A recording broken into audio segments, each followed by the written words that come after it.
Je suis malgré tout, quand je parle de toute ma colère, du fait d'être une femme arabe, musulmane, lesbienne, dans un système qui les déteste et cetera. Malgré tout ça, c'est quand même important de dire que je suis privilégiée.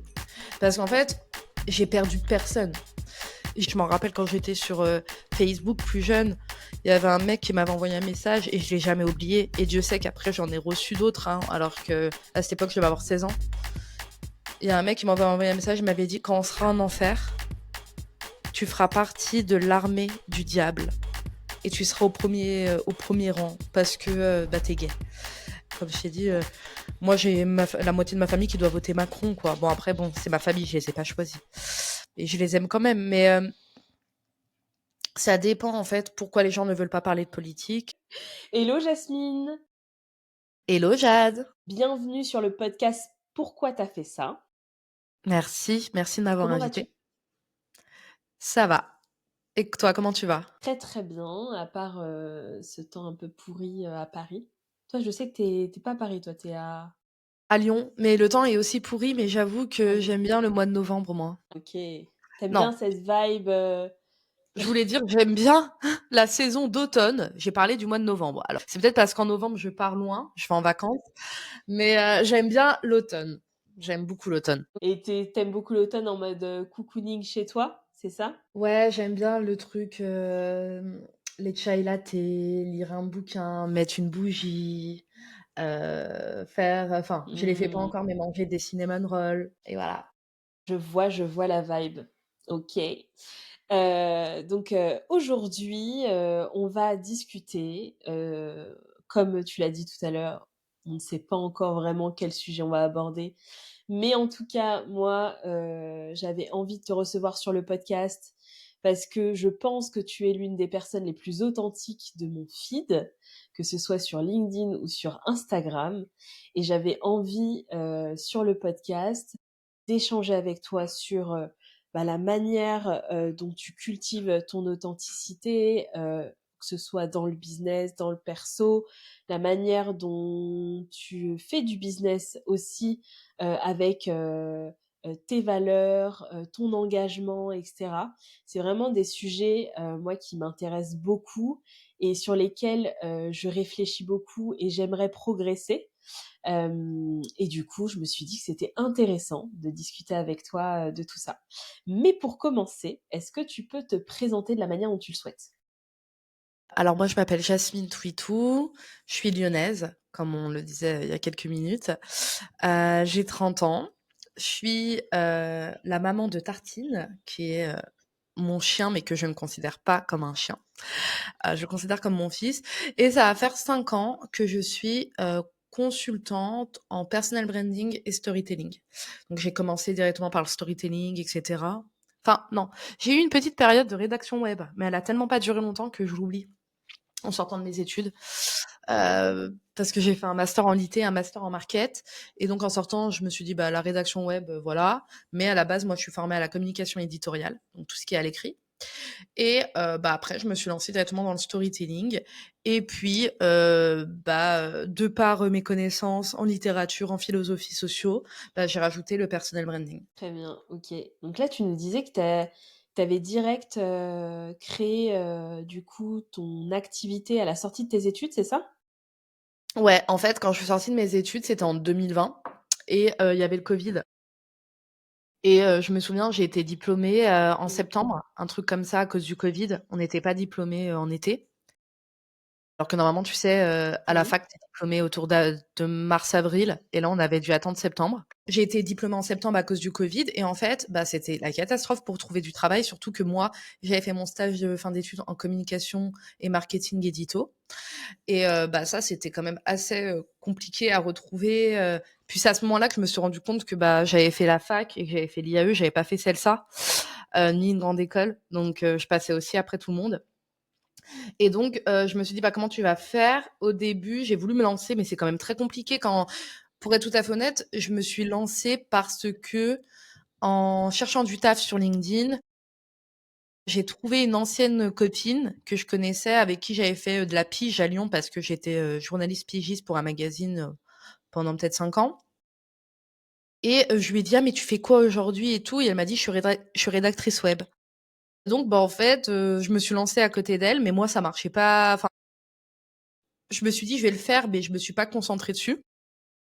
Alors ce que j'ai fait, Mmh. c'est que j'ai trouvé un job dans un truc où, bah, il y a toujours de la demande et vu que j'avais un master en littérature, bah, voilà, donc j'ai trouvé un job de prof. Donc j'étais prof, OK. prof contractuelle, au collège, prof de français. Après j'ai été prof de stratégie de marque à la fac aussi pendant 1 an. Mais voilà, j'étais prof de de français au collège et je me disais: «Ouais, OK, mais c'est pas trop ce que tu veux faire» et cetera. Donc ça a duré pendant 6 mois et au bout de 6 mois, je me suis dit: «Non, vas-y, lance-toi pour de vrai» et donc je me suis lancée pour de vrai et je pense que j'ai commencé à avoir mes premiers clients au bout de 3 mois. Voilà, pour te Mmh. la faire OK. brève.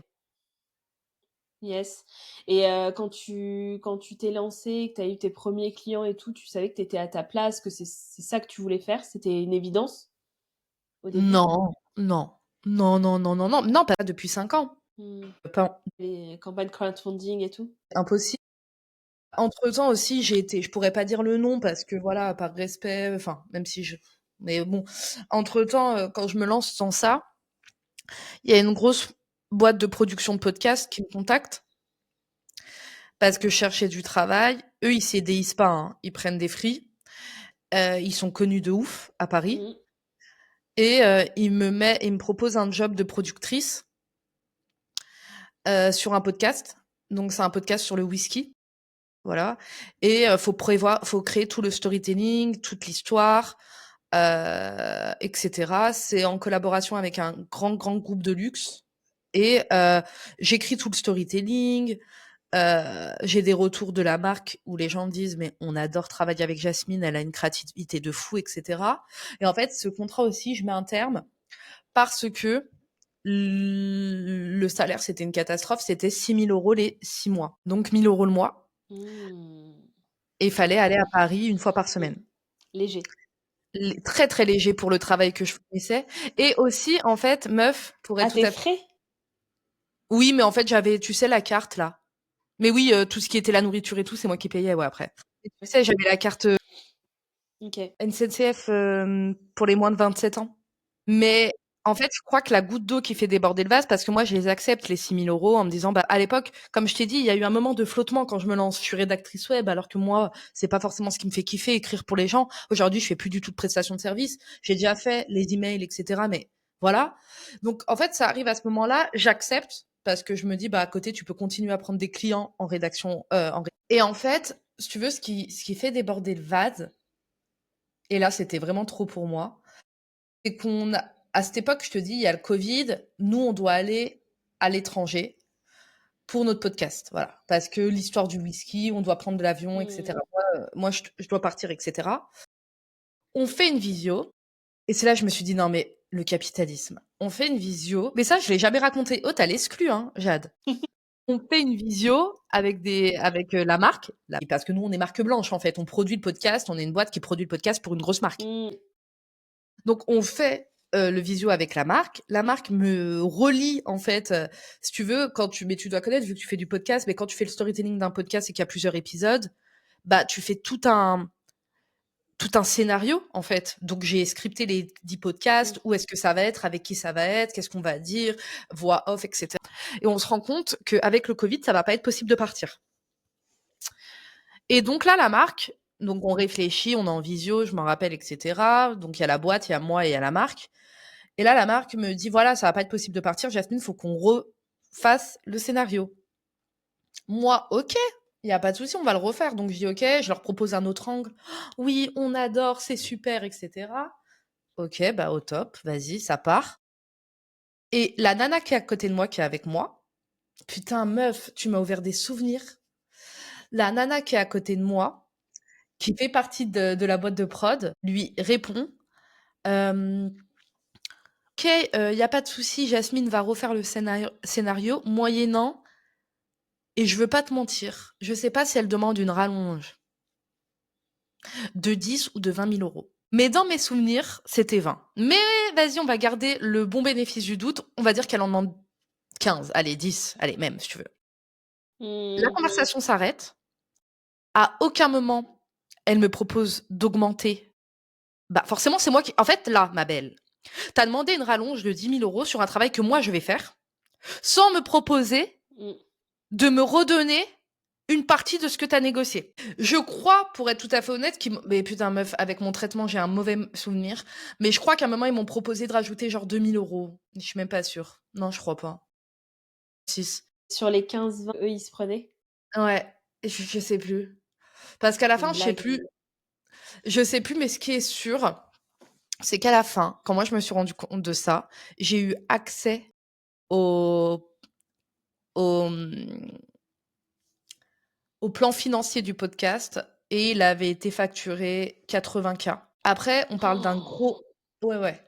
Après, on parle d'un gros, gros groupe, c'est-à-dire Ouais. LVMH. En vrai, je m'en fous, je vais le dire. Donc, c'était LVMH et ça avait été euh, facturé genre 80 000. Et moi, je prenais 6 000 alors que j'étais la productrice. Mais ça va pas Non, ou quoi? franchement. Meuf, je dis que j'arrête. En mode agence, quoi. C'est abusé. Exactement. Donc je dis que Les j'arrête. agences abusent. Je dis que j'arrête. Ma collaboratrice à l'agence de production m'appelle en me menaçant, en me disant que je vais être grillée dans tous les médias parisiens. Je te jure que c'est vrai, que je suis en train de niquer ma carrière. En plus, elle travaillait pour Énergie avant, genre c'est une, tu sais, la meuf de 50 ans, Ouais, BCBG. ouais, Elle me dit: «Tu vas niquer ta carrière, je on va te vois. cramer partout si tu pars». J'ai dit: «Mais je pars en fait, vous abusez trop». Le patron de la boîte, il m'appelle, tu sais ce qu'il me demande? De lui rembourser la compte. Pardon? Mais en Le fait, travail, en il a même temps été fait, non?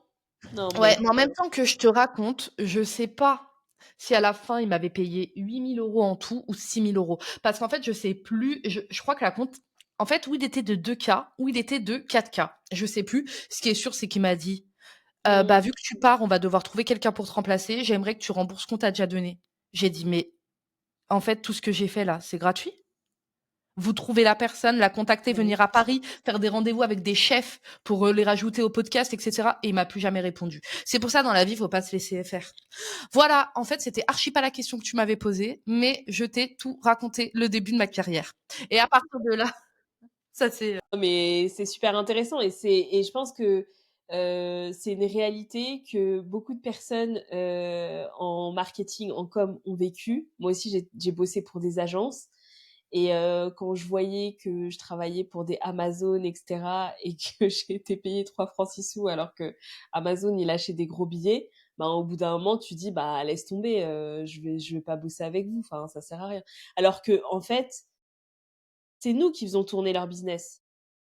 Parce qu'en interne, ils ont pas la compétence, ces agences-là. meuf, l'agence et je vais le dire et je suis désolée parce que j'ai aussi des copines qui lancent des agences et tout, c'est le format capitaliste par définition.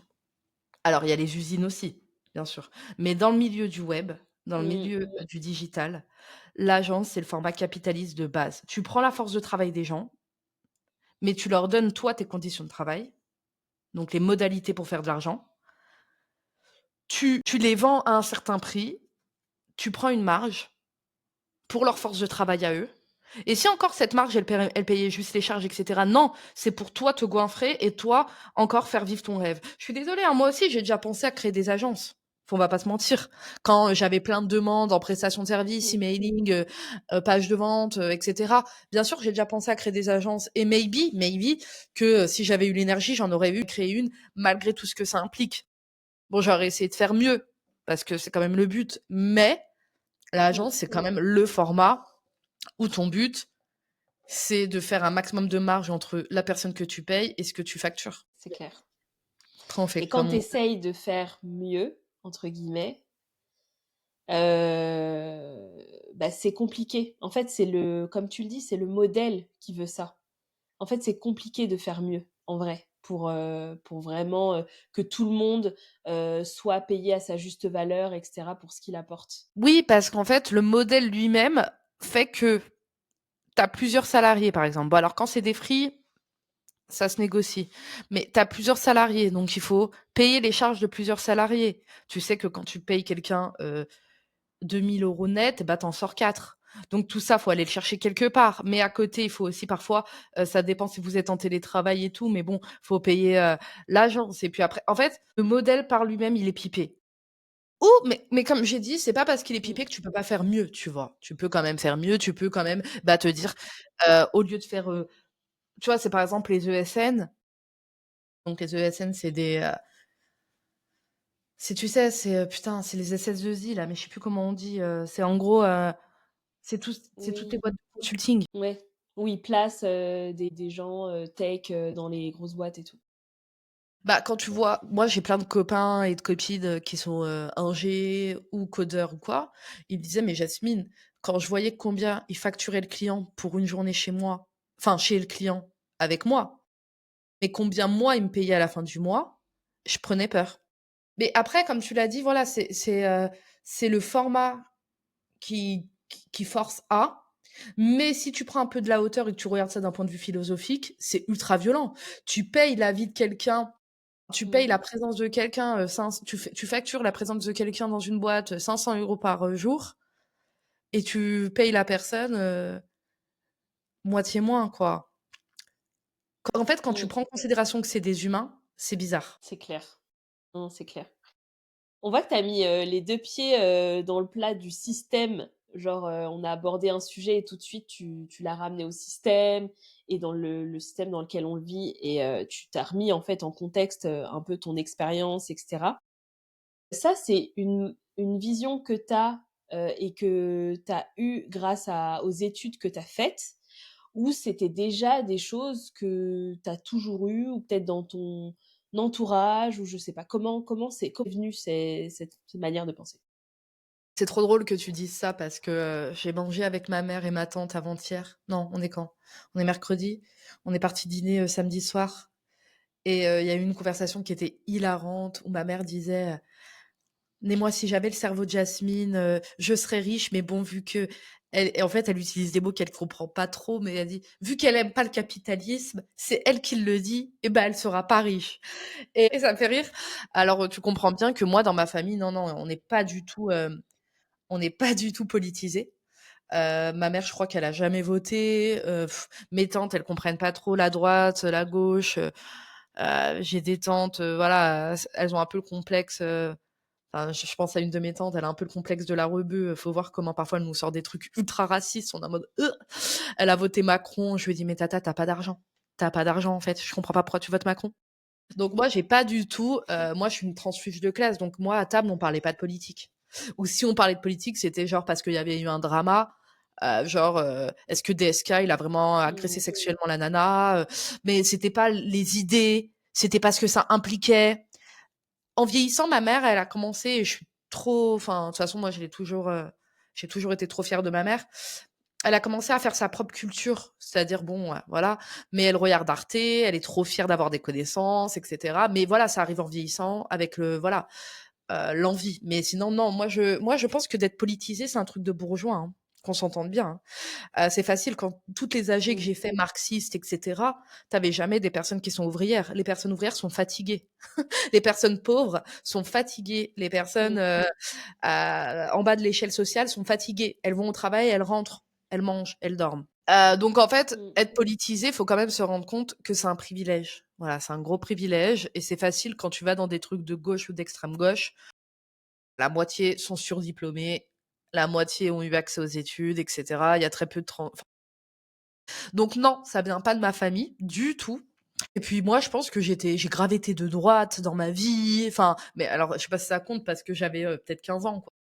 Mais ouais, jusqu'à mes 18 ans, moi j'étais homophobe, j'étais raciste, enfin, j'étais tout quoi. Enfin, j'étais une gamine, de quartier populaire qui se construisait avec rien, enfin avec rien, avec tout, mais pas en tous les cas avec cet aspect politique. Et je et pour être tout à fait honnête, je me Mmh. politise pas forcément par rapport à mes études, même si effectivement qu'on s'entende bien, aller à la fac et notamment à la fac de lettres, ça m'a créé un esprit critique que je n'aurais jamais eu sans. Et ça me permet de trouver des solutions. Enfin, Mmh. j'ai vachement un esprit «ingénieur» entre guillemets, c'est-à-dire qu'il y a un problème, il y a une solution. Mes clientes en coaching, c'est ça qu'elles viennent réclamer chez moi, c'est que je lis entre les lignes, je trouve la solution et cetera. Ça, je ne l'aurais pas eu même à et j'ai toujours beaucoup lu, même si ma mère elle n'avait pas fait d'études et cetera. Elle voulait qu'on réussisse, c'était super important. D'ailleurs, Bourdieu, il en parle. Il en parle du fait Mmh. que chez les familles, ce qu'on va aller chercher on va dire la seule façon de s'en sortir, c'est l'école et ma mère, elle rentre totalement dans ça. Donc bah, elle m'a toujours appris, l'amour des livres. Elle lisait pas du tout, mais moi, elle m'emmenait à la bibliothèque. J'ai toujours pris plein de livres. Enfin, acheter des livres, moi, ça me fait trop plaisir. C'est pour ça que je pense que je t'ai dit l'automne, j'adore et cetera, tu vois? Et donc Mmh. je lisais beaucoup, mais c'est quand je suis rentrée à la fac, mais c'était pas grâce à la fac, c'était grâce aux réseaux sociaux, moi, notamment sur Facebook. Je Mmh. suis j'étais pas féministe à la base, j'étais antiraciste. J'avais rencontré une nana que maintenant je vois beaucoup en plus, elle est journaliste et c'était devenu une copine et c'était elle qui m'avait elle était métisse donc voilà, elle avait un parcours de femme, son père était noir, sa mère était blanche et cetera et elle m'avait grave sensibilisée à l'antiracisme, pour être tout à fait honnête. Moi, j'étais en mode: «Trop bien» et tout et après, en fait, à partir du moment où tu ouvres la boîte de Pandore, c'est la merde. En fait, à partir du moment où tu prends conscience d'une chose, tout se déroule, en fait. Donc ça, je devais avoir, 19 ans. J'en ai 30, donc ça fait 11 ans et à partir de là j'ai créé mon esprit critique. Mais c'était pas tant dans mes études. Enfin, les études de lettres, c'est trop bien et cetera, Mmh. hem, mais c'est pas tant politisé que ça, hein. On étudie la littéra enfin, j'avais une prof quand même quand on étudie la littérature francophone. Moi, j'ai fait ma recherche sur, la littérature francophone et donc sur, Maryse Condé, qui est je veux pas dire de la merde, je sais plus si elle est martiniquaise, mais Je pense qu'elle est martiniquaise, oui. j'ai fait ma recherche sur Maryse Condé et c'est vrai que, bah, là, donc sur tout ce qui est les sorcières et tout, donc en fait, tu fais bien dire ce que tu veux aux mots. Donc voilà, moi, je voulais parler, des femmes noires, des femmes tout court, de l'homosexualité, de l'esclavage. Bah, voilà, j'ai trouvé le livre, qui faisait que je pouvais en parler. Sans pour autant, tu vois, mon mémoire, c'est pas un truc de Mmh. dire, les sorcières sont féministes. En plus, c'est faux, c'est pas du tout ce que Maryse Condé dit dans son livre. Mais, tout ça pour te dire, il y avait quand même une sensibilité. Par exemple, la littérature francophone, on a tous bien compris que c'était bizarre d'appeler ça littérature francophone juste parce que les gens sont noirs alors qu'ils font partie de la France. C'est quand même chelou, tu vois? Pareil pour quand tu as des Algériens qui, au moment de la colonisation, l'Algérie est française, bah, on appelle ça aussi la littérature francophone. Parce que c'est écrit en français, mais que c'est pas français alors que c'est censé être français. Mmh. Enfin, si tu veux, c'est pas mes études. Non, en fait, c'est internet et les rencontres et après, bah, les livres. OK. Les livres, moi, mes livres chez moi, c'est des livres de sociaux, enfin, c'est pas des livres qu'on m'a dit de lire à la fac, quoi. C'est bon, j'arrête. Pardon, moi, je Mmh. fais des OK. tunnels, hein. Moi, faut pas me poser des questions, ça part en tunnel, hein. Non, non, mais tu as des réponses ultra complètes, donc c'est cool et il y a quelque chose qui m'a interpellée quand tu disais: «C'est une boîte de Pandore, dès que tu mets le doigt dedans, bah, après, ça déroule et cetera». Moi, personnellement, c'est très tard et c'est il y a pas très longtemps que j'approfondis ces sujets, notamment via le podcast et les personnes que j'invite et du coup, à côté, avec, là, depuis que je suis sur Paris, du coup, je vais dans plein d'événements et cetera, antiracistes, féministes et en fait, effectivement, tu peux grandir et rester aveugle pendant longtemps, en fait, dans un espèce de microcosme où c'est pas du tout politisé, où du coup, tu pas les clés, en fait, pour comprendre certaines choses. Mais une fois, bah, il y a eu la rencontre, le livre, qui fait que tu t'ouvres un peu et ben, du coup, ouais, c'est là que tu vois, mais en fait, il y a un autre monde parallèle, j'étais pas au courant, qu'il y avait tout ça et c'est pas forcément, enfin, ça paraît évident quand on y est après, mais en vrai, c'est vraiment pas évident pour tout le monde, quoi et la question que je voulais te poser, c'était que est-ce que par rapport au moment où tu t'es ouvert à tout ça, est-ce que aussi ça a bousculé ton entourage? Est-ce que du coup, tes amis, les amis que tu avais avant et cetera, enfin, est-ce qu'il y a eu un impact sur ça, sur, tes proches? Sur ma famille, peut-être, mais après On n'a pas dit un truc, Jade, qui je pense est super important parce que quand tu parlais, je me disais: «Mais putain, en fait, c'est vrai qu'on l'a pas dit». C'est que moi, quand même, je suis pédé. Je suis gay, donc il y a plein de choses qui font que déjà, en avance, j'avais perdu plein de monde, tu vois? On n'a pas attendu que je dise des trucs de gauche Mmh. anticapitalistes pour me dire: «Ouais, tu déconnes», tu vois? Déjà, bouffer des schnecks, je pense que dans l'échelle de Mmh. la gravité, c'était bien plus pire que de dire que le système est capitaliste, tu vois? Pour être tout à fait honnête, dans l'échelle de ce que les gens acceptent. Après pour répondre plus sérieusement, j'ai été une lesbienne, de droite. De droite, c'est-à-dire que c'est pas parce que tu es lesbienne que tu es, de gauche. C'est-à-dire que comme je t'ai dit, ça a Mmh. basculé quand j'ai eu 19 ans, 18-19 ans. Mais de mes 15, mais bon, ça marche pas parce que j'étais une gamine, mais bon, on va dire de mes 17 à mes 19 ans là, enfin pendant 2 ans, j'aimais les meufs, je sortais avec des meufs, j'étais pas du tout de gauche. Et quand tu dis, pour rebondir, parce que j'ai oublié ta question, donc j'esquive. Heu, quand tu dis tu me la reposeras si tu veux, mais quand tu dis qu'on Ouais, peut vivre toute sa t'inquiète. vie en parallèle, mais bien sûr, en fait, il y a plein d'écosystèmes. Et ce qui brouille un peu ces écosystèmes aujourd'hui, pour moi, tu me diras ce que tu en penses, pour moi, c'est internet. Pour moi, internet, aujourd'hui, brouille ces écosystèmes. Mais bien sûr, par exemple, tu vois, c'est des trucs tout bêtes, je vais te prendre un sujet rien à voir. Mais tu vois, les comptes, TikTok ou Instagram qui t'apprennent l'élégance, donc l'élégance bourgeoise et cetera. S'il y avait pas internet, à quel moment, moi, j'aurais appris cette élégance bourgeoise, tu vois? Donc je pense qu'il y a aussi beaucoup Mmh. d'écosystèmes, on se rend pas compte, mais on évolue. C'est pareil pour, c'est un truc tout bête, mais que je prends beaucoup en exemple. Moi, j'ai un chien, j'ai pas pris un ch voilà, j'ai un chien, je suis une femme célibataire, j'ai pas d'enfant. Donc il faut comprendre que mon chien, c'est la personne avec laquelle je passe le plus de temps et même je parle, voilà. Et bah, avant d'avoir un chien, je savais pas qu'il y avait un écosystème de chiens. Genre aujourd'hui, je différencie ma vie. Tu vois ce que je veux dire? J'ai ma vie, canine, le parc à chiens, les copains du parc à chiens et cetera. Pareil, avant de faire du sport, je savais pas qu'il y avait une secte au CrossFit. C'est-à-dire Mmh. au CrossFit, tout le monde se connaît, tout le monde se soutient. Enfin, ça fait vraiment un truc sectaire, tu vois ce que je veux dire? Et je pense que c'est pareil pour tout, en fait. C'est pareil pour tout. Parfois, c'est une rencontre qui te sort de ton écosystème et qui te ramène à un autre. C'est vrai. Ça, c'était ce que je voulais Mmh. répondre à ça, mais après tu m'as posé une autre question. Ah oui, est-ce que j'ai perdu du monde? Oui, je te demande ouais, Bah, en fait, mais moi du coup, j'ai jamais eu tu m'as un peu répondu parce que tu m'as dit que déjà, par rapport à ton orientation sexuelle, c'était déjà, enfin, tu avais déjà perdu du monde à ce moment-là. ouais, en Mais fait est-ce qu'il y a eu un autre, double effect, gauche?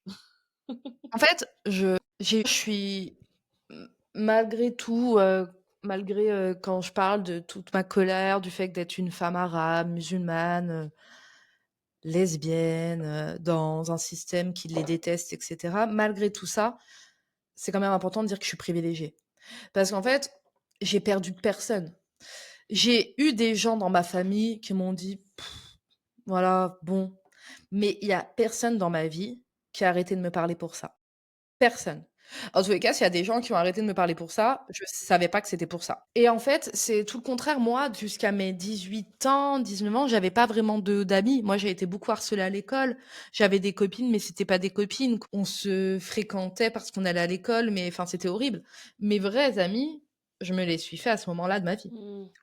Je me les suis fait à ce moment-là de ma vie. Alors, bien sûr, les relations, ça bouge et il y en a que j'ai perdues. Mais là, mes amis que j'ai actuellement, c'est des gens de la fac. Donc ça va faire 5 ans, parfois jusqu'à 8 ans pour certaines personnes qu'on a amies. Donc forcément, ils m'ont connue pour ça.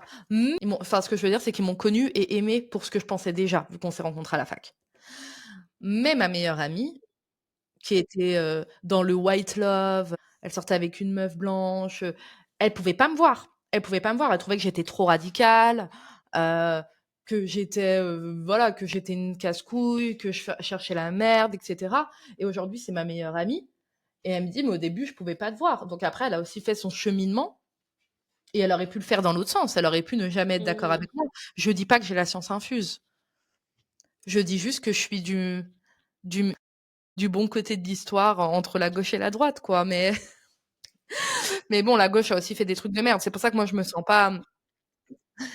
pas forcément de gauche, hein. Là, c'est pour faciliter les gens qui nous écoutent, mais moi, oui, effectivement, Oui. je préfère voter pour Mélenchon que pour, Bardella, bon, déjà, moi, si je m'écoute, je vote Poutou, mais bon, il a aucune chance de passer. Mais moi, je me sens pas à la gauche, je me sens à l'extrême.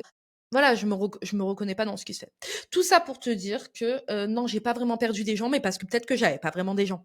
Et après pour te dire aussi que je suis très privilégiée parce que ma mère m'aime plus que tout et que même s'il y a des choses avec lesquelles elle est pas d'accord, jamais elle me tournerait le dos. Je te pose, cette question d'une manière, intéressée parce que, par exemple, j'ai un groupe d'amis que j'ai depuis, le BTS, donc ça fait, plus de 10 ans.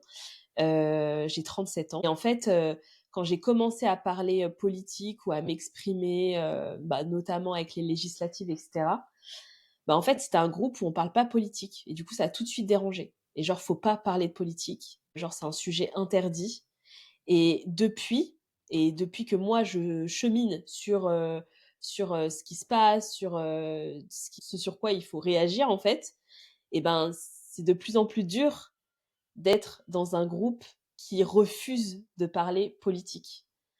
Et en même temps, c'est des gens que je connais depuis très longtemps et avec qui j'ai beaucoup d'affection, pour qui j'ai beaucoup d'affection.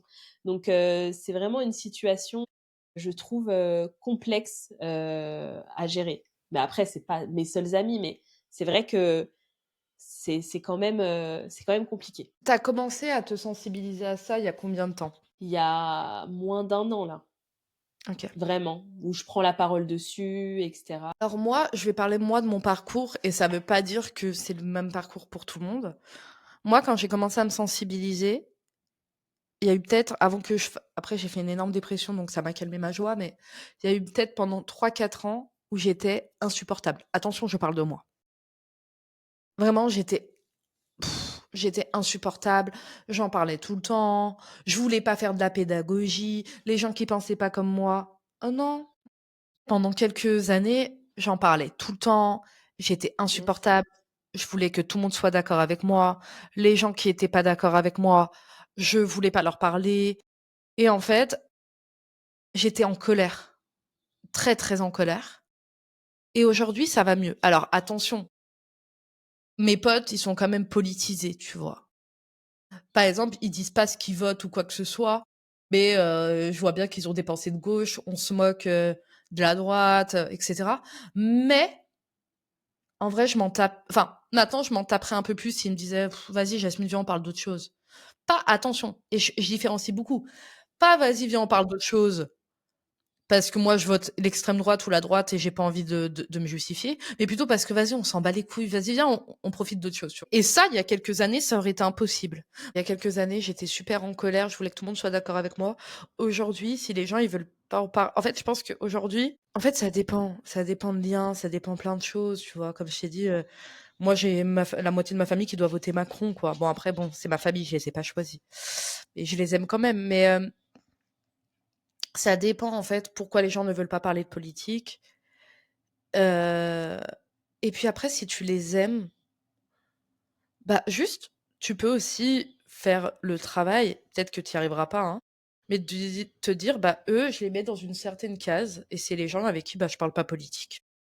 Ouais, je comprends ce que tu veux dire, dans le sens où quand on commence à plonger, dans ces sujets et cetera, on a beaucoup d'infos déjà qui viennent, on a des infos à digérer, il y a des émotions que ça réveille et cetera et forcément du coup, et on n'a pas forcément en plus toutes les cartes pour, répondre avec, pédagogie et sérénité et tolérance. Donc je vois tout à fait ce que tu veux dire et en fait, ouais, faut juste un peu de recul, par rapport à ça et effectivement, il y a des gens enfin, je vois même dans ma famille, je peux pas, parler politique. Ma mère, des fois, elle m'écoute, mais parce que voilà, elle elle m'écoute pour me faire plaisir, mais c'est pas forcément, c'est pas forcément son sujet. Mais très intéressant ton partage, d'expérience. Merci beaucoup. Et la question que je voulais te poser du coup par rapport à ce que tu viens de nous raconter, c'est, comment tu as imbriqué ça dans ton business? Comment tu fais, pour que, tu allies, tes valeurs, tes luttes et que ce soit en cohérence avec ton business et que tu sois aligné avec ça. Est-ce qu'aujourd'hui, tu es satisfaite de comment ça s'imbrique? Oui, après là, pour être tout à fait honnête, pour être tout à fait transparente, j'ai pas du tout, là, stratégiquement parlant, j'ai pas eu de stratégie ces derniers temps parce que j'avais très envie de parler de sujets politiques, j'en ai parlé. Résultat, j'ai fait un peu de la merde dans le sens où j'ai dû gagner, je dois avoir 8 000 abonnés, la moitié n'est pas du tout intéressée par mon travail. Donc ça, c'est pas du tout Mmh. ce que je vais recommander. Il faut toujours bien équilibrer entre ses valeurs et son travail et cetera, parce que c'est cool d'avoir une audience. Mais après, voilà, ça pose la question, est-ce que tu veux avoir une grosse audience et puis dans ton entonnoir, après, ça réduit. Mais effectivement, si dès le début, tu as une grosse audience, il y a peut-être moyen qu'il y ait plus de gens qui soient dans ton entonnoir.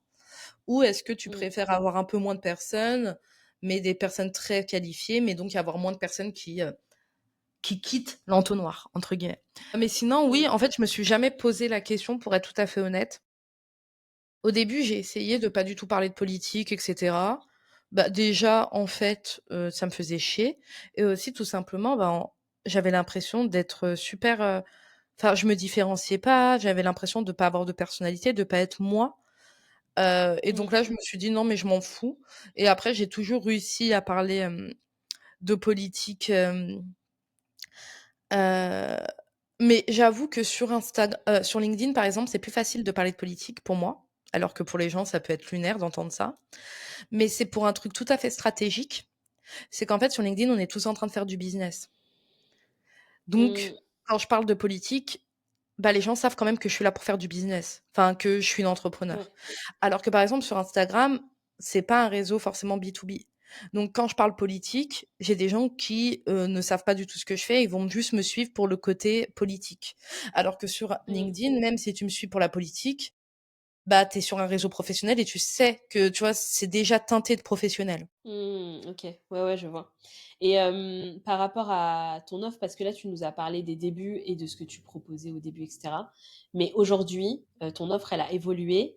Il y a eu des transformations et cetera. Est-ce que tu peux nous en parler et nous dire ce que tu fais aujourd'hui? Au début, alors comme je t'ai dit, j'ai été productrice pour un podcast, puis après j'ai fait un peu de rédaction web et après de fil en aiguille, en fait, j'ai vite fait du coaching.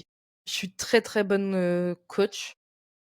D'ailleurs, c'est ça qui m'a fait connaître, hein. Même si j'écris bien, ce qui m'a vraiment, fait, connaître, c'est-à-dire bouche à oreille et cetera, c'est vraiment ma manière de trouver des solutions et cetera. Donc en fait, de fil en Mmh. aiguille, je me suis dit: «OK, la rédaction web, c'est sympa, mais toi, tu préfères être dans l'accompagnement. En plus, tu as été formée à tout ce qui est raconter des histoires, mission, vision, enfin bref, à tout ce qui est entrepreneurial aussi. Parce qu'en fait, ce qui est fort, c'est d'avoir fait un master en littérature et un master en marketing, ce qui m'a donné les deux aspects. D'accord? Très Mmh. business et aussi Je très vois. litté. Et c'est comme ça, après, que bah, je me suis retrouvée à faire de l'accompagnement. Aujourd'hui, je fais très peu de coaching one-one parce que bah, c'est mon Mmh. offre la plus premium et que ça me draine énormément. Sinon, aujourd'hui, je fais, et j'ai 3 offres principales.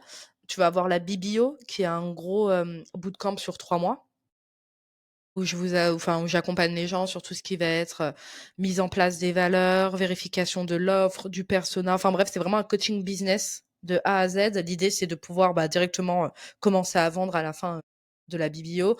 Mais OK. on va pas se mentir, je travaille déjà avec des nanas qui vendent. Donc elles, ce qu'elles viennent chercher dans la BBO, c'est, bah, déjà faire un audit, réactualiser, tout ce qu'elles ont déjà, le persona, l'offre et cetera et surtout, bah, tout ce qui va être stratégie de communication et marketing. Parce Mmh. qu'en fait, même si c'est un coaching business, c'est un coaching business qui est très, très axé sur, le storytelling, parler de soi, créer du contenu et cetera.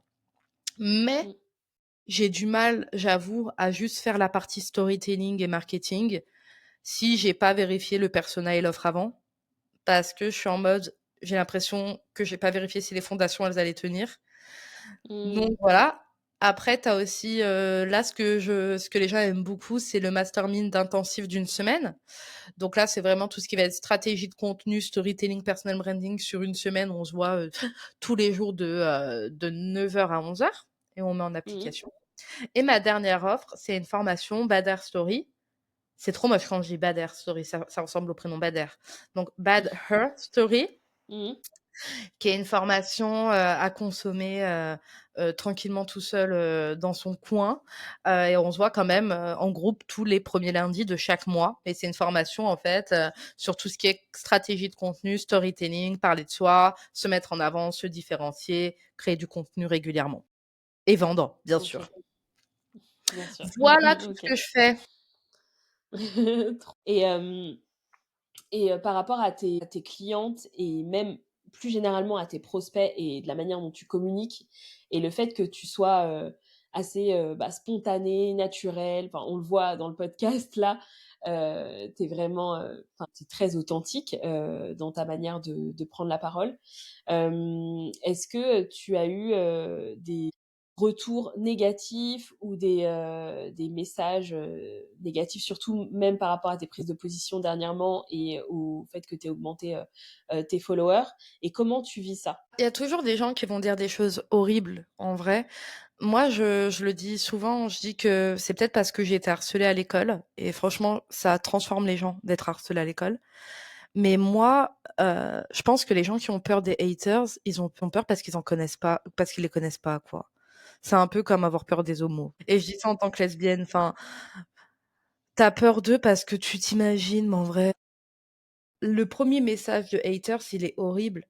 Mais moi, j'en ai eu très rapidement de par mon homosexualité. Je m'en rappelle quand j'étais sur, Facebook plus jeune, il y avait un mec qui m'avait envoyé un message et je l'ai jamais oublié et Dieu sait qu'après j'en ai reçu d'autres, hein, alors qu'à cette époque, je devais avoir 16 ans.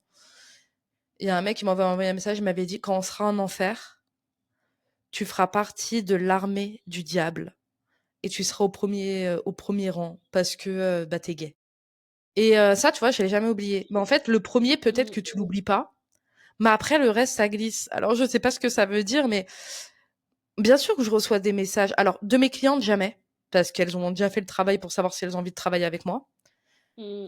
Mais tu vois, la dernière fois, j'étais avec une cliente que j'aime beaucoup et on parlait et elle m'a dit qu'elle était de droite et qu'elle m'avait choisie en connaissant mes avis et pourtant c'est une nana, de droite avec qui je me suis jamais sentie en insécurité. Enfin, je pense qu'elle parlait plutôt d'une droite économique plus Mmh. que, tu vois, Mmh, mais tu vois, même si elle est pas d'accord avec moi sur certaines de mes positions, bah, elle m'a jamais mis mal à l'aise, elle m'a jamais donné en fait, moi, le principal, c'est de pas me donner l'impression de devoir performer et elle m'a jamais donné l'impression de devoir performer, comme elle a jamais performé, tu vois? Quand elle m'a dit qu'elle était de droite, bah, je le savais pas, mais ça a rien changé sur ce Mmh. que je pense d'elle, tu vois? C'est pour ça que je t'ai dit, en vieillissant, il y a des choses que tu c'est OK, en fait. Là, ça va Mmh. peut-être choquer les gens que je dise ça, mais on peut pas tous penser de la même manière et tant que les personnes ne se battent pas contre mes droits, qu'elles me détestent enfin qu'elles détestent pas profondément toute une partie de l'humanité, bah, j'avoue que j'ai, plus de patience qu'il y a 10 ans, ouais, ou qu'il y a 8 ans. Et là, le dernier message vocal, le dernier commentaire que j'ai trouvé très violent, c'est, tu sais, sur Instagram, j'ai fait une vidéo de ma mère et en fait, je m'y attendais pas du tout et elle a pleuré dedans. En fait, elle me raconte un truc et elle pleure. Je Je vois de coupe. quelle vidéo. Et tu vois, il y a eu des super commentaires, mais après il y a eu des commentaires, enfin, que je trouve super déplacés, qui disaient que ma mère manquait de pudeur. En fait, je me dis mais pudeur, physique, hein, parce qu'elle avait un décolleté. Et je me dis OK. ouais, mais et je me dis: «Mais il y a des gens avec qui on partage l'espace qui sont fous». Voilà, moi je suis désolée. Alors, faut pas les mettre du côté fou, parce que ma copine Carolina nous dirait que c'est trop facile d'en faire des fous, ça les déshumanise, alors qu'en fait, Mmh. ils sont totalement humains. Mais en fait, il y a juste des gens, on sera jamais d'accord. Et il y a quelqu'un qui avait commenté en disant: «Ah bah oui, la CAF, ça paye pas», alors que dans la vidéo, on voit ma mère pleurer quand même. Mais en fait, tu vois, j'étais juste en mode: «OK, vraiment, ça me fait rien du tout». Heu, Ça m'a un peu plus marqué que les autres parce que je me suis dit: «Faut vraiment être quand même dégénéré dans sa tête pour prendre le temps de commenter ça alors qu'il y a tu vois une femme qui pleure». Donc il y a vraiment Ouais. des gens, l'empathie, c'est vraiment pas quelque chose qui leur parle. Mais non, enfin, non, j'ai jamais reçu des messages, de mes clientes, de mes prospects. Non, j'ai des haters. Il y a plein de gens que j'ai bloqués, il y a plein de gens qui m'ont bloqué. Il y a plein de gens qui se font une idée de moi, enfin, je me fais une idée d'eux. Enfin, c'est internet, quoi, c'est la vie, mais sinon, non. Mmh. Est-ce que, toi qui travailles, sur justement ces sujets de storytelling avec tes clientes, est-ce que c'est une des peurs, dans le top 3 qui vient, par rapport au fait de se lancer? Bien sûr, l'idée de parler de soi, l'idée de parler tout court. Les femmes, elles détestent parler d'elles. Déjà, on leur a appris à pas trop ouvrir leur gueule, c'est bien quand elles se taisent. Les femmes aussi, elles sont censées être faire du care, c'est-à-dire qu'elles sont censées, prendre soin des autres et faire en sorte elles-mêmes d'être acceptées. Donc en fait, c'est quand même compliqué d'accepter de ne pas être aimée par tout le monde. Et vu que je travaille qu'avec des meufs, bah voilà, ça revient souvent. Mais bien sûr, je pense que l'une des plus grandes objections, l'une des plus grandes peurs, c'est, parler de soi, avoir peur d'être pathétique aussi. Ça, on me le dit souvent. Avoir peur de parce que je parle de moi. Pathétique? Ouais, avoir peur de parce que je parle de moi, je donne l'impression, de moi, alors qu'en fait ça, Mmh. il y a une manière pour tout, tu vois? Mais, oui, elles ont super peur de parler d'elles. Le travail à faire, c'est de se rendre compte qu'on n'est pas que moi, je suis à l'extrême, parce que moi, j'en ai rien à foutre. Mais il y a plein de clientes que j'accompagne qui enfin, on choisit bien la base du personal branding, c'est bien de choisir ce qu'on a envie de montrer, ce qu'on n'a pas envie de montrer. Personne va vous Mmh. forcer à montrer quelque chose que vous n'avez pas envie de montrer, à raconter un truc que vous n'allez pas que vous n'avez pas envie de raconter. Moi, j'ai accompagné beaucoup de nanas qui avaient des gros traumatismes. Alors moi, je m'occupe jamais du trauma, je suis pas du tout psy ou quoi que ce soit, mais elles se lançaient ou elles étaient devenues la personne qu'elles étaient à cause de quelque chose de très violent. Bah, elles en ont jamais parlé, c'est resté, dans l'intimité. On a juste trouvé un autre angle pour raconter le pourquoi elles étaient ici, sans parler de choses dont elles avaient pas envie de parler. Donc en fait, c'est Mmh. une peur que je peux comprendre, mais c'est pas une peur qui est réaliste. Enfin, comme la plupart des peurs, en fait, hein. Oui. Mmh. OK. Et il y a un déclic, il y a un premier pas qu'elles font, et qui agit comme un déclic, pour après être plus à l'aise, pour, prendre la parole, et Je pense que déjà, lorsque tu commences à publier, que tu te rends compte qu'il y a des gens qui sont d'accord avec toi et que tu décides aussi tout simplement de passer parce qu'en fait, le cerveau humain, il a un biais négatif, mais que tu décides de toi-même de passer au biais positif en te disant: «OK, il y a peut-être des gens qui sont pas d'accord avec moi, mais là, il y a 10 personnes qui sont d'accord avec moi. Il y a 15 personnes à qui j'ai fait du bien». Et ben, déjà, mmh, ça te change ça. Et puis après, je pense que l'un des pas les plus importants, c'est le début du coaching quand je les accompagne, c'est commencer par des choses. En fait, tu peux commencer à créer du contenu sans parler de toi.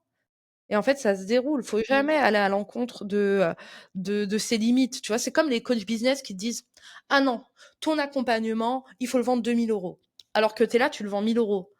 Qu'est-ce que tu vas aller le vendre 2 000 €? Déjà, quand tu vas aller le présenter aux gens, tu seras mal à l'aise. Faut s'écouter. mmh, Tout arrive en temps et en heure. Tu vois ce que je veux dire? Donc tu peux totalement commencer par faire du storytelling, en racontant, bah, une anecdote et en la reliant à ton travail. Tu vois, par exemple, toi, tu pourrais totalement, dire, «Ce matin, j'écoutais un podcast, bah, là, ce matin, j'écoutais un podcast sur ça. En tant qu'experte, en podcast, qu'est-ce que j'aurais fait autrement ou qu'est-ce que j'ai trouvé excellent?» Tu racontes une petite mmh, anecdote, tu pars d'un principe storytelling, c'est-à-dire tu transformes un fait en histoire. Après, il y a des techniques, hein, tout ce qui va être ajouter des adjectifs, enfin faire attention à tes phrases et tout. Mais enfin bon, bref, ça veut dire que tu as créé un contenu un petit peu intime parce que tu existes dans ton contenu sans être le personnage principal et tu l'as professionnalisé. Déjà, quand tu fais ça et que tu te rends compte que ça passe crème, voilà. Après, tu pas obligé de parler de tout. Le principal, c'est juste de montrer que tu es une experte et que tu es un humain. À toi de te faire un bon mix entre ta personnalité et tes connaissances. je sais pas si c'est une question bête, mais je vais la poser quand même. Il y a pas de question bête. Hem, le, je pense j'ai l'impression que c'est quand même difficile, toute seule de voir les sujets, et les histoires que l'on peut raconter et du coup, c'est pour ça que toi, tu fais ce métier et tu et est-ce que toi, tu as une réponse de pourquoi c'est aussi difficile de voir nos propres histoires et celles qui pourraient connecter avec, ce qu'on vend, ce qu'on raconte, ce qu'on veut. Alors, il y a mon côté très pédant qui a envie de te répondre parce que je pense que c'est un métier. En vrai, je pense que c'est un métier à part entière et qu'il y a pas tout le monde, tu vois? C'est pourquoi aussi c'est difficile d'écrire une histoire sur soi, bah, parce que peut-être que d'être, écrivain, c'est un métier. Maybe. Je suis pas sûre, mais maybe. Et aussi tout simplement parce que quand on est dans notre vie et qu'on a la tête dans le guidon, bah, on n'a pas la prise de distance. Moi, j'ai déjà été avec des nanas qui me regardent droit dans les yeux, qui me disent: «Mais non, Jasmine, j'ai rien à raconter». On fait 1 heure de coaching, elles ont des histoires de fous furieux.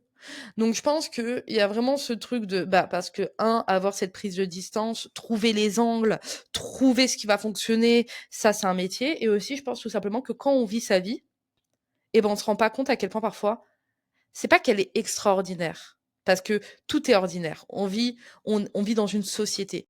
Donc forcément, tout ce qu'on vit, tout le monde l'a déjà vécu. Que ça soit le deuil, même les choses les plus horribles, tu pas la seule à l'avoir vécu. Mmh. Et même les choses les plus belles aussi. D'ailleurs, parenthèse, tu pas besoin d'avoir vécu des choses horribles pour raconter des histoires. Mais en fait, je pense que vu qu'on vit dans cette société, alors il y a 2 trucs, je pense que vu qu'on vit en société, ben, on n'a pas temps on prend pas le temps de regarder notre histoire avec une distance. Et aussi, parfois, je pense qu'on se compare avec ce qu'on voit sur internet et les histoires de «je viens de rien», alors que tes 2 parents, ils sont profs. Moi, j'ai vécu la guerre. Enfin, tu vois? Je crevais la dalle. Donc forcément, si tu commences à te comparer, tu dis: «Bah, moi, j'ai rien à raconter». Alors que pour moi, les plus beaux messages et les plus belles leçons, c'est dans la vie de tous les jours. Parfois, je pense qu'on a trop la tête dans le guidon et qu'on se rend pas compte qu'on a plein de choses à raconter et aussi qu'on dénigre un peu, tout ce qu'on vit chaque jour. Ouais. Oui. On trouve que c'est pas intéressant, quoi. Que ça va pas Exactement. intéresser. Alors qu'en fait, moi, ce que je dis à mes clientes, c'est: «Qu'est-ce que tu as appris aujourd'hui? Comment tu peux le relier à ton travail? Comment tu peux» même si moi, parfois, j'apprends des choses, en allant à la boulangerie, quoi. Alors j'ai la flemme de faire des posts dessus parce que là, je suis un peu en mode, je fais la gueule à la création de contenu, mais si tu veux créer du contenu, tu peux le créer sur tout et n'importe quoi. En tant qu'experte du storytelling, est-ce que tu es pas agacée par, les, posts surfaits de LinkedIn, qu'on voit en masse et qui fatiguent un peu? Enfin, en tout cas de mon côté. En tant que moi, Jasmine, je suis agacée. En tant qu'experte de storytelling, je trouve ça parfois éclaté, mais force est de constater que parfois ça marche. Donc en fait, je sais pas de quel côté je dois me mettre. En tant que moi humaine, vous nous fatiguez. En tant que businesswoman qui a pour but de faire du business, je me dis: «Bah, gros, ça a l'air de fonctionner, hein, donc les gens, moi, en fait, c'est comme en fait, quand en tant qu'experte, effectivement, tu vois que c'est nul. Enfin, tu vois que bon, tu vois, c'est comme quand je vois des techniques de marketing obvious et cetera, je me dis: «Ah, c'est» Mmh. enfin, mais attends, ça fait très pédant, mais je suis obligée de le dire, mais sur les moldus, ça fonctionne. Donc en fait, je pense que ça dépend, la le niveau de conscience des choses. Il y a une personne que je ne citerai pas sur LinkedIn, que je ne suis plus depuis longtemps.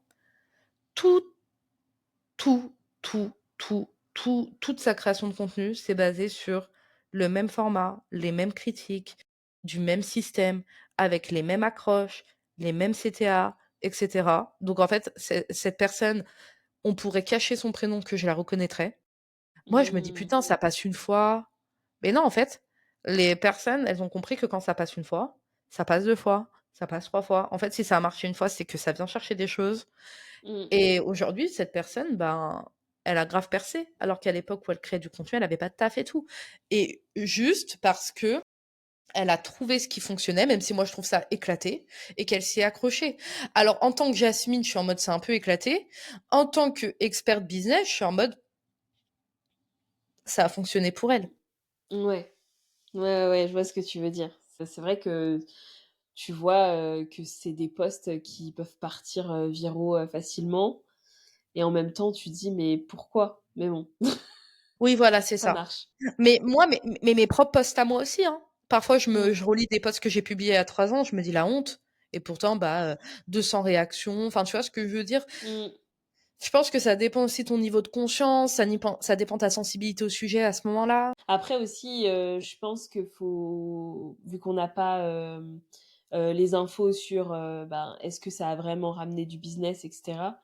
Faut aussi mettre en perspective de, bah, tu peux avoir des posts, qui partent viraux, mais qui te rapportent zéro client, zéro chiffre d'affaires aussi, hein, donc ça veut rien dire non plus. Mais ça te construit quand même une audience. Après, faut voir si derrière ce sont les bonnes personnes et si, au niveau du business, ça fait le taf, quoi. Tellement d'accord avec toi. On arrive à la fin du podcast. Est-ce qu'il y a un sujet, un message, un truc que tu aurais trop voulu dire et qu'on n'a pas abordé? Non, on a tout abordé. Si je devais dire un dernier message, c'est, N'ayez pas peur de créer du contenu, vous n'êtes pas obligé de vous mettre à poil dès le début et ni à la fin d'ailleurs, vous n'êtes pas obligé de parler de choses dont vous avez pas envie de parler. Le principal, c'est juste, de montrer que vous avez une personnalité, que vous êtes différent, pour que vous soyez choisi pour ce que vous êtes, voilà et pas forcément que ce que pour que ce que pour que ce que vous faites. Que pour ce que vous faites. Voilà, merci beaucoup et voilà. Merci pour OK. l'invite en tous les cas, Jade. J'ai 2 dernières questions rituelles du podcast. Est-ce OK, que tu as des ressources à partager? Quel que soit le format, que ce soit les tiennes ou celles, de d'autres, auteurs ou autrices ou podcasteurs ou des ce que tu veux. ressources sur quoi? Des ressources sur, les sujets dont on a parlé. Donc, on a parlé de plein de choses, donc ça peut être plein de choses en vrai. Je sais pas, un truc que tu veux partager, Bah, il y a une nana que je trouve très bien sur Instagram, pour tout ce qui est storytelling, tu sais la meuf qui renvoie ses concurrents, mais c'est pas très grave. Mais même que en fait, je la trouve très bonne en vidéo et moi je suis en train de me former à la vidéo, mais en attendant, alors moi, carrément, elle me fait complexer. Mais c'est pas grave, ça vient me chercher moi. C'est Call Me Voyou, voilà, qui est Mmh, super sur Instagram pour tout ce qui est montage vidéo et cetera. Je trouve qu'elle fait un travail très, très quali.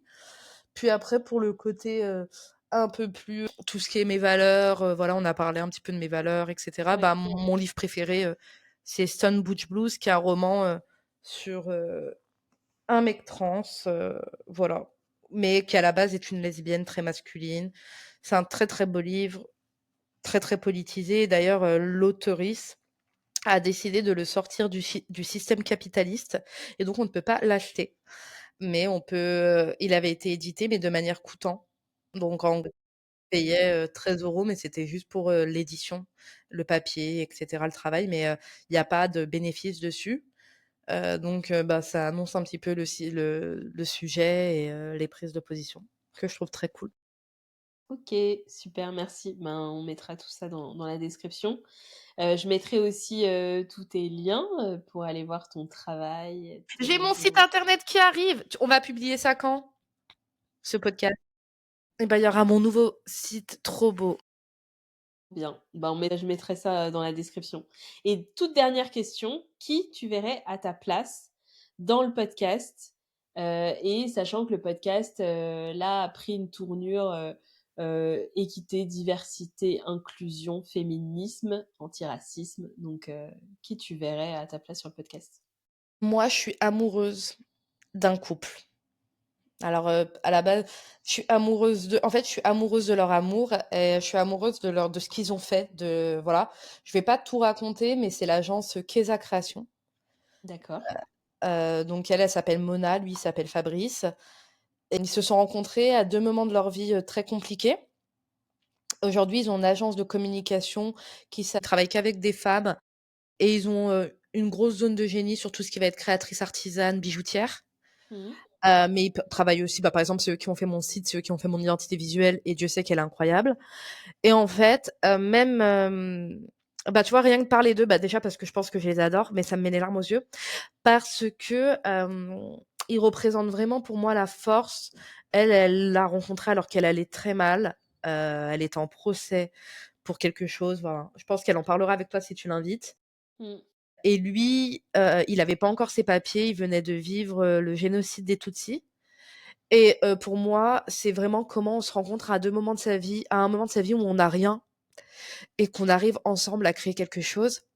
Et ils ont eu un enfant et puis après ils ont créé leur agence et c'est vraiment des personnes que je soutiens à mort parce qu'ils étaient vraiment pas prédisposés à avoir tout ce qu'ils ont aujourd'hui et je les adore plus que tout et je pense qu'ils ont plein de choses à nous apporter. Je vais avoir mes règles et voilà, parenthèse. Merci beaucoup pour, je vais les contacter de ta part. Merci beaucoup pour ce partage. Merci pour toute cette discussion. Franchement, pépite, tout ce dont on a parlé et tout ce que tu pu nous raconter. Et Merci. on sèche tes larmes virtuellement. On te fait un gros câlin. Non mais je te jure que d'habitude, j'aurais même si je les adore, j'aurais pas pleuré pour ça, vas-y là. Mais mais merci à toi Jade. Gros bisous et puis, à bientôt. Ciao, ciao.